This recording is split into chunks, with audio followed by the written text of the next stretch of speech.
片含大量素顏，食飽人士切勿觀看。Hello， 大家好，歡迎翻嚟 Du's Channel 啊！今集我要去東京啦。この番組はご覧のスポンサーの提供でお送りします。咁請抱歉啦，我依家係素顏嘅狀態，因為點解呢？因為我依家就喺機場入邊啊！咁今次呢，就係我掉低老公自己一個去旅行。咁今次呢，就係呢一個嘅窮遊東京啊！咁呢，所以搭10幾個鐘頭機咧，我亦都唔想對皮膚咁差啦，所以我就唔化妝啦。咁所以大家抱歉啦。咁我今次去東京呢，就係窮遊東京啊！咁我就總共咧就係用咗1600蚊買機票嘅啫。咁因為咧，其餘嘅錢啦，我屋企人咧就會 sponsor 我。咁至於點解咧，大家就係見到我一個人啦。咁係因為今次咧係我同我屋企人去嘅。咁我屋企人會喺香港出發啦，咁我就喺加拿大出發。咁我哋去到東京咧就會會合啦。咁而因為老公啱啱先至揾到工冇耐啦，咁所以咧咁快請假又好似唔係咁好啦，咁又返咗工唔係好耐啦，亦都冇大假可以放啦，咁所以呢，就由我一個人自己出發啦。咁其實今次都係我自己一個人搭飛機嘅。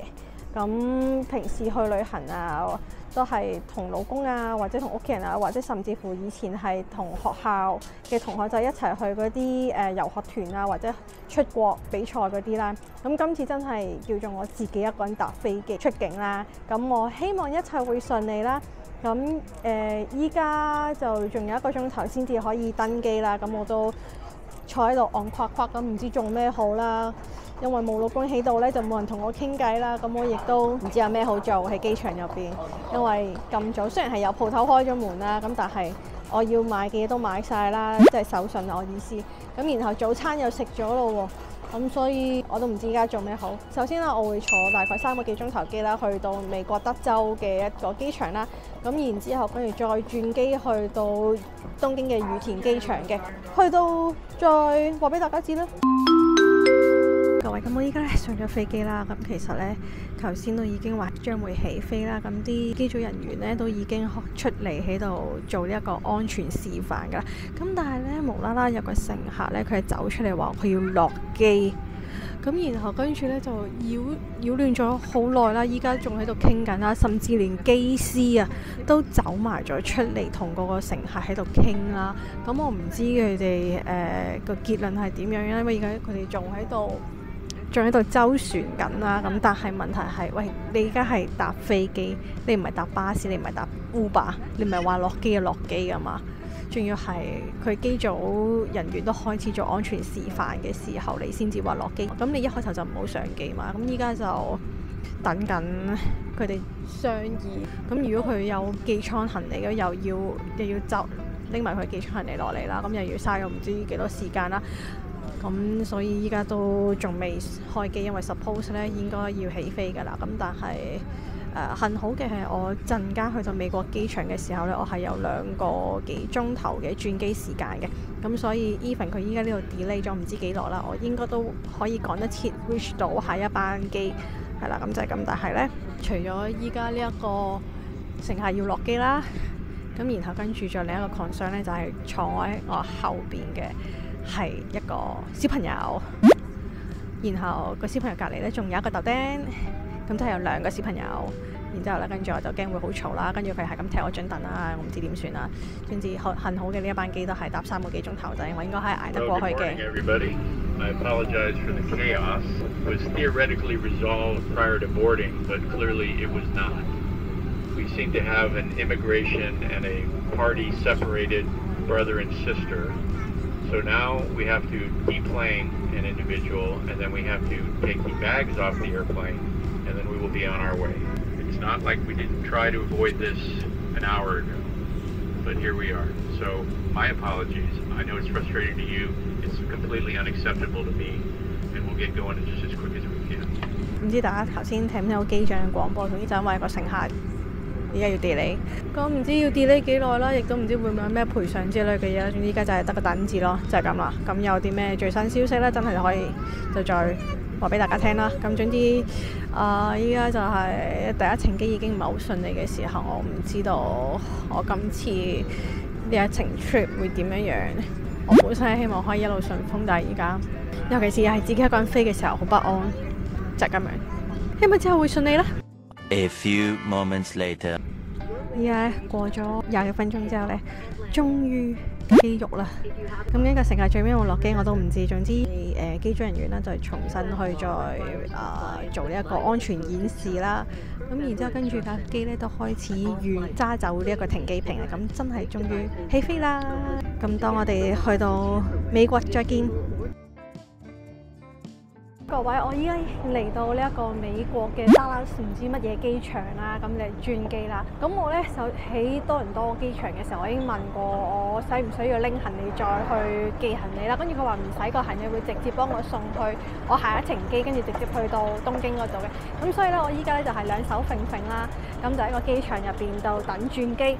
咁我下一班機嘅12:04啊，咁呢度嘅時間咧係9:40，咁即係其實咧我起碼仲有3個鐘頭嘅時間喺呢個機場度逛嚟逛去咁樣樣，咁但係問題係咧，我頭先嗰程機啦，雖然佢話係有嘢食，但係其實咧係得一包餅啦，同一罐嘢飲啦。咁陣間嗰程機咧係話有 lunch 同 dinner 嘅，咁但係我依家都諗緊好唔好食少少嘢先，因為頭先個餅真係好似唔係好夠飽咁。頭先就喺 A 閘口度落咗啦，下一程機喺 D 閘口，所以依家都去 D 閘口嗰度睇下有啲咩啦。到下一程機咧就坐大概10幾個鐘頭就先至會去到東京。咁依家就我周圍行下休息下先。好啦，大家咁咧，我環繞咗呢一個機 D 之後咧，咁我就決定咗最尾係食呢一間蝴蝶酥餅啊，係咪叫蝴蝶酥餅？其實實質個名我都唔知叫咩，但係呢間嘢咧係勁多年前咧香港奧海城嗰度有分店，然之後跟住當年啦，我同我哥哥都好中意食呢間嘢嘅。咁當年我哋係食肉桂口味啦，咁依家咧我揀咗嘅咧係杏仁口味，再加埋佢哋一杯咧超好飲嘅檸檬水，仲係當年嘅味道個檸檬水。咁然後好可惜嘅係咧，唔知點解多倫多加拿大有好多賣呢啲咩蝴蝶餅啦，但係就冇呢一間嘢啦，所以嚟到美國俾我見到佢啦，咁我就決定食佢。咁其實咧好多都係食漢堡包啊，或者係坐低餐廳食牛扒嗰啲。咁我嘅 budget 有限啦，因為窮遊嘛話明，咁所以我就唔想食嗰啲坐低嘅餐廳，亦都又要俾 tips 嗰啲嘢啦。就本來我係諗住去七仔食個熱狗嘅，但係又好似嚟到都係食七仔咁，好似好冇乜新意。咁啱就俾我發現咗呢間嘢，就食佢啦。講一講先，呢個杏仁味同埋呢一個檸檬水咧，總共就連埋稅咧就係7.79美金啊！咁對加紙好似係對1.6咁上下啦，我今朝撳機，咁所以呢一份嘢咧應該大概係9蚊加紙度啦。佢食落去係微暖㗎，唔係即刻烘熱辣辣嗰種，佢係微暖，因為其實佢都係喺嗰啲烘溫爐度夾出嚟俾我。咁但係微暖都 OK 咯，但係杏仁味好似麻麻地，真係要叫翻肉桂粉中食。但我又怕太甜喎。細個食得甜，但係我食唔到甜，所以我先至揀杏仁味。因為我上啦都同大家講下，咁今次嘅行程咧，主要咧係我媽媽去安排啦，佢去揾點樣去搭車啦，佢亦去揾食咩餐廳啦。我做嘅嘢咧，我淨係負責咧去睇下由機場去酒店係搭咩車嘅啫。That's all 啦，跟住其餘嘅嘢我都係交曬俾我媽媽去處理啦。點解會係咁樣而我乜都唔做咧？因為今次咧係我嘅躺平之旅啊，咁所以咧我係乜都唔做㗎。咁點解我咩都唔安排咧？咁係因為咧，當我媽媽佢問起去唔去旅行嘅時候咧，我哋去到8月尾先決定啦。咁但係當時咧，我哋又忙住搬屋啦，要 pack 嘢啊，跟住又要去老公又要去買車啊咁樣樣，所以嗰段時間好忙啦，都冇睇行程啦。好啦，咁然之後跟住到搬到屋之後咧。跟住我哋又想快啲去考到呢一個 SAIL 協，咁我哋又報名白考 SAIL 協啦，跟住又溫書啦，所以完全冇時間去安排行程啊，或者去睇行程啊，又睇景點啊，去咩好，去邊度好啊之類。我希望大家啦都會中意我之後為大家介紹嘅景點啊，或者係地方啦，因為我都相信東京唔少人都去過好多次㗎啦，都已經好熟悉㗎啦。咁我哋去嗰啲地方都應該係啲勁大路嘅旅遊景點啦。咁希望大家都唔會介意話係呢個咁旅遊性質嘅片啦。係，咁我繼續食我嘅嘢，我哋東京再見。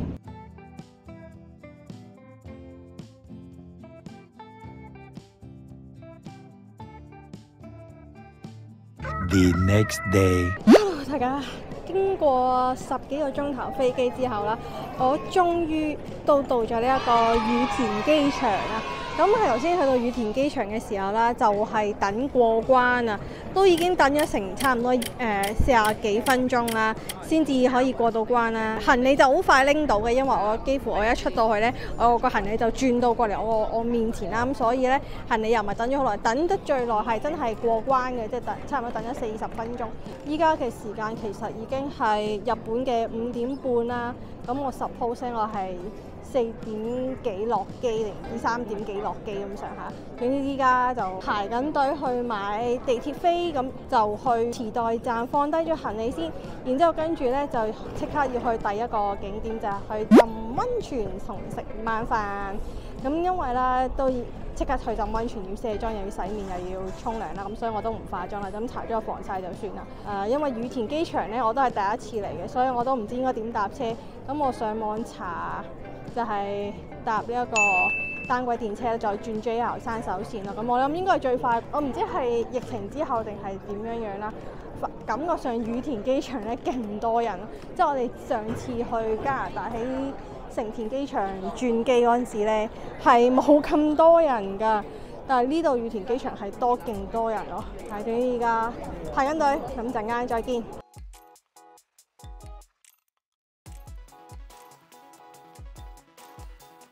我哋頭先排隊買車飛咧，佢係一個咁樣 U 字形咁樣啦。咁我就睇唔到其實買機嗰啲 machine 啦。前面嗰幾人走咗之後咧，當我可以近少少望到啲machine 機嘅時候咧，其實啲人咧主要係排去增值佢哋張西瓜卡咯。咁我哋係買單程券嘅啫嘛。咁我就問個職員，其實我係買單程券，係咪可以唔使排隊直接去買飛？佢話係啊。咁所以咧我就蠢咗啦。咁就總之anyway 咧，依家就買咗飛。咁就去搭呢個單軌電車，然後就轉 JR 啦。咁我就總共就買咗800蚊啫。好，依家上車。發覺一個人咧又要拎行李啦，又要拍片啦，做好多嘢啦，唔好做到任何嘢咁。1 hour later。咁我依家已經喺池袋站啦。咁我頭先就喺一個 consulate 卡入邊寄存我嘅行李啦。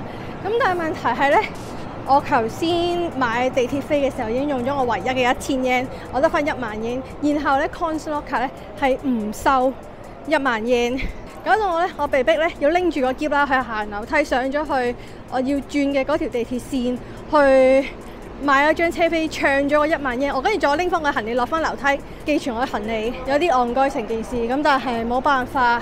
咁然後跟住我依家咧就轉咗呢個西武池袋線去呢一個東九流米站去浸溫泉啦。咁但係問題係咧，佢有一架快車咧要7點25分先有車，咁而站停咧就係12分開車。依家嘅時間咧係04分，我都唔知快線同站停嘅時間分別喺邊度？等唔等好？如果等7點25分去到又好耐喎，一個人去旅行遇到咁多麻煩事嘅，我都唔知。因為咧日本嘅地鐵咧就最乞人憎嘅，又要分快線唔快線啦，仲要唔係3分鐘5分鐘一班，係等勁耐先有一班車，走咗一班車就排等，咁冇辦法啦，焗住要搭一個站停。依家好攰，大家諗下，我係搭咗10幾20個鐘頭飛機，冇休息過，因為飛機上面根本就瞓唔到覺。咁我依家咧又要喺度行嚟行去啦，跟住我又勁肚餓啦。因為頭先咧最後嗰餐飛機餐咧，我去到 landing 嘅時候咧，架飛機實在太錯咧，跟住我係嘔翻晒出嚟噶，所以我基本上我嘅一個肚子係空空。我而家要搭唔知幾耐車去。最大問題係咧，我冇 SIM 卡，我靠嘅係 WiFi， 咁而地鐵站咧係冇 WiFi。我唔知點解突然之間感覺上日本都係好落後，而家冇 WiFi， 我聯絡唔到屋企人啦。所以我話唔到俾佢哋聽，我係上咗車定係點樣啦？我亦都查唔到我搭嘅車要搭幾耐啦。總之一切隨緣啦，係咁。A few moments later。好啦，大家，我咧搭咗差唔多半個鐘頭啦，終於到咗呢個東九流米站啊！咁聽聞好似仲要再轉多架 shuttle 先可以去到呢一個溫泉嘅地方。咁依家嘅時間都已經係7點8，咁去到唔知溫泉山幾點，唔知仲有冇時間，因為我諗住係食飯啦，加浸溫泉啦。我已經見到我媽媽同我哥哥咧，1年冇見佢哋咧。Hello！終於見到啦！咁我哋依家出發去搭shuttle。轉眼間咧搭咗架 shuttle 之後，就嚟到身後邊一個唔知叫咩嘅溫泉區啦。係我上網睇到咧，就係話係新開啦，又叫做好大型嘅一個溫泉中心，又有嘢食啦，又可以浸溫泉啦。然之後跟住好似如果你俾錢咧，仲可以揀按摩啊、岩盤浴啊等等等等啊。日本溫泉唔係紋身 friendly 噶嘛，好多都咁。而大家如果有睇我個片咧，應該知道我有紋身啦。咁所以頭先咧，用咗張貼紙遮一遮。咁我依家咧10月咧有萬聖節嘅裝飾，幾靚咯。佢就係咁啦，紋身唔 friendly 咯，有 sample 呢蓋得住就得咯。價錢方面咧就可以參考呢個表啦。咁今日我哋咧係星期一啊，850 yen 一個人。咁然後咧係淨係浸浴嘅啫。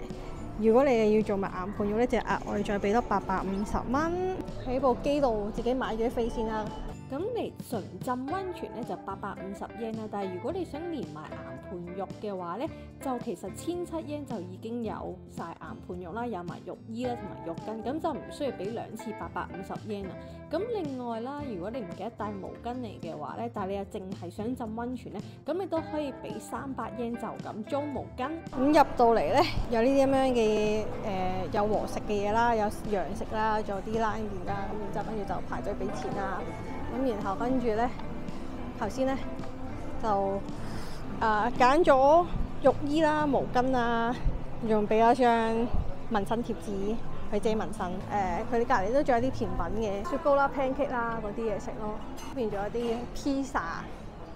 咁除咗呢一邊一個好似 food court 咁嘅嘢啦，咁其實呢邊咧都仲有一間餐廳，真係去圍住晒咁入邊坐低食嘢嘅。咁另外呢邊有啲好休閒嘅空間啦，俾你攤低啦。咁另外有啲萬聖節嘅裝飾啦。咁去到後邊咧就有啲娛樂少少嘅嘢啦，就譬如啲夾公仔啦，同埋嗰啲彈珠機，唔係彈珠嘅老虎機啦，係啦。咁呢啲大下先，唔知佢一次幾多錢咧？佢冇寫到。咁但係咧都唔會玩噶啦，因為拎咗翻屋企都冇得用，冇位擺。咁睇下，跟住後邊仲有偷衫衣區啦，有食煙嘅區啦，廁所啦。咁換衫就唔知喺邊度換啊！我諗係都係呢個廁所換衫個。咁我哋就買咗嗰個 package 咧，就係有溫泉再加岩盤浴嘅。咁但係入邊都唔會拍片噶啦。咁所以咧，想同大家係咁樣望一望呢度嘅環境啦。呢個第一餐嘅煎麵開餐。1 hour later。咁頭先咧下邊上嚟嘅呢兩個區咧，就係岩盤浴嘅位置啦，就一定要額外再俾錢先入得嚟嘅，即係佢有個價錢係岩盤浴再加溫泉，咁要買咗嗰個先至可以入嚟。咁入到嚟咧幾靚，佢呢度啲空間咧就好多都係休憩嘅空間啦，或者私隱少少嘅好隱蔽嘅小私人空間，或者你可以上樓上。咁上面呢啲就係雀籠咁樣咧，其實影相咧都幾靚。佢戶外中有啲 outdoor 嘅，好似都係汗蒸幕之類嗰啲啦。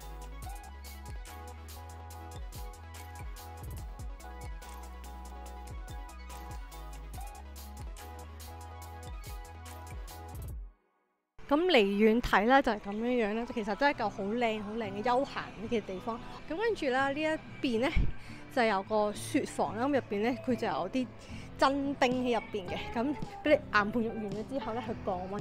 咁呢個咧就係其中一個岩盤浴啦。咁佢咧就純粹係好多 cushion 俾你瞓啦。我嘅溫度咧就係43.3度啊。咁我頭先入咗去啦，都真係要瞓一陣先至開始出汗嘅。咁然後佢隔離呢一間房咧係52度咯。咁我就冇入去嘅。咁但係我阿媽話咧，入咗去行咗2步咧，隻腳就熱到頂唔順要出翻，因為呢度係冇拖鞋着嘅，一條赤腳咁佢咧就話頂唔順。咁我更加唔會入去試啦，52度係咪先？咁呢一個頭先隔離講呢個冰房咧，就維持喺11度度啦，咁所以係幾好一個 cooling down 嘅一個地方嚟嘅。咁之後咧，仲有一個岩盤浴咧，最有特色少少嘅七色嘅岩盤浴啊！咁佢對每一個地板咧都有唔同嘅鋪咗唔同嘅石頭啦。咁唔同嘅石頭咧，亦都會有唔同嘅功效嘅。咁我頭先咧都有去試，咁我就係瞓咗黑色呢一個石頭。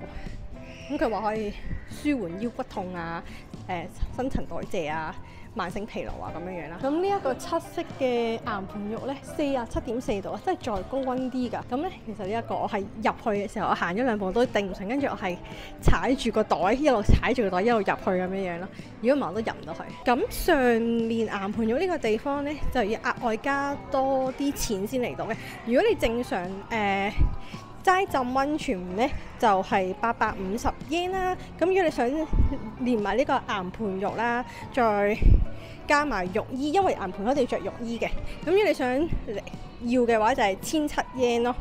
咁呢個價錢睇下大家接唔接受到，因為岩盤浴講真嗰句真係熱好多嘅，咁就睇下你，如果你哋係承受到熱嘅話呢，咁你哋可以加錢嚟岩盤。但係如果你承受唔到熱嘅話，咁我就覺得無謂加錢咯，係啦。63.2度啊！呢一個係瞓沙㗎，佢係紅岩鹽啊。咁再熱啲，但係入邊其實都幾多人下。最熱嗰啲地方呢，通常都係啲本地人嘅。頭先直頭係我見到佢哋係真係可以瞓勁耐都冇問題啦。咁但係我哋呢啲不耐熱體質就不了啦，唔可以瞓咁耐。咁講一講啦，咁頭先浸温泉啦，咁我就唔知男浴嗰邊啦，咁但係女浴嗰邊呢，露天温泉都有4個嘅，咁室內温泉呢都好似有5至6個咁樣樣啦，係啦，咁都舒服，同埋唔會話好多人啊要爭啊咁樣樣咯。咁850 yen 嚟一次浸温泉，我又覺得都抵嘅，咁同埋因為佢仲有免費shuttle bus啦，就喺地鐵站嗰度過嚟啦。我頭先喺池袋出發啦，就係搭咗暫停嗰架地鐵呢，就搭咗大概8個字度啦。咁之後再加埋架 shuttle bus，其實都好似5-6分鐘就到㗎啦。咁如果大家住池袋又諗唔到啲咩地方好去，又想 relax 下嘅話呢，咁我都幾推介過嚟呢個浸温泉嘅。係啦，就係咁。咁依家呢，我哋都要返酒店啦，因為依家都10點幾，返到去都11點、12點咁上下啦。咁我哋都要唞足精神去聽日嘅行程。咁我哋就聽日見，拜拜。最後我哋顧住影相啊 ，miss 咗個班尾班 shuttle 去返地鐵站，而咁啱呢，巴士呢亦都過埋尾班車喎。喺冇車嘅情況底下啦，焗住要搭的士啊，由温泉中心返去池袋站啊。咁我哋成個東京之旅呢，都會住喺同一間酒店，咁就係位於池袋站附近行10幾分鐘嘅 Hotel Win 酒店房。入嚟就係掛衣服嘅地方，3張床啦，跟住呢邊就擺行李嘅地方啦，呢邊就會有一張梳妝台啦，咁之後隔離咧仲有另一個可以放行李嘅地方，佢仲有個雪櫃仔嘅，咁但係呢個雪櫃仔咧，佢本身咧就係冇任何嘅 welcome drinks 啊或者係水之類嘅。廁所啦，咁佢咧都有啲洗面啊、護膚嘅用品提供嘅，咁另外呢，仲有洗頭水啊、沖涼液啊都有嘅。咁唯一呢，就係牙刷、牙膏嗰啲要落翻去大堂度拎，咁然之後細嘅都唔算細啦，啱啱好啦，呢個 size 唔係話好細嘅廁所。咁呢個就係我哋瞓足1個禮拜嘅房啊！中意嘅話記得 like、comment、share 同埋 subscribe 啊！